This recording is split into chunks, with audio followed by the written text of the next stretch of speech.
యేసుక్రీస్తునామములో మీకు అందరికీ వందములు. నిద్రపోయే ముందు ప్రార్థన చేసుకుని నిద్రపోండి.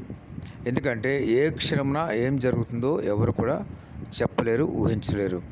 ఎందుకంటే రకరకాల భయాలు ఉన్నాయి. మొదటి భయము పాకిస్తాను మరి రాత్రి కాల సమయంలో ఎప్పుడైనా సరే ఇండియా మీదకి ఎటువంటి బాంబు వేస్తామో అదొక భయం ఉన్నది. మరొక భయం ఏంటంటే ఈ నాసా ఈ మధ్య చెప్తున్న విధంగా చాలాసార్లు నాసా చెప్తుంది, మరి ఒక భారీ ఉల్క అంటే ఒక గ్రహ శకలం అనేది మన భూమి మీదకు దూసుకొస్తుందని చెప్తున్నారు.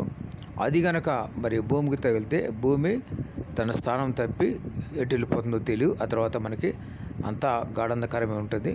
రాత్రి పగల అనేది ఉండదు, ఇంకా టైం అనేది ఉండదు. ఇక భూమి చుట్టూరు తిరుగుతుంటే ఒకసారి భూమి తన చుట్టూ తిరిగితే ఒక రోజు అవుతుంది. మరి సూర్యుని చుట్టూ మరి ఒక రౌండ్ వేస్తే ఒక సంవత్సరం అవుతుంది. ఇక తారీఖులు అనేవి ఒక భూమి స్థానం తప్పితే ఇంకా తారీఖులు రోజులు ఏమీ ఉండవు. ఇక గాఢంధకారం ఒకటే ఉంటుంది. మరి అదే మహాశ్రమ దినం అని చెప్పబడుతుంది. ప్రతి ఒక్క జ్ఞాపం చేసుకుని మహాశ్రమ దినం అయితే తప్పనిసరిగా వస్తుంది.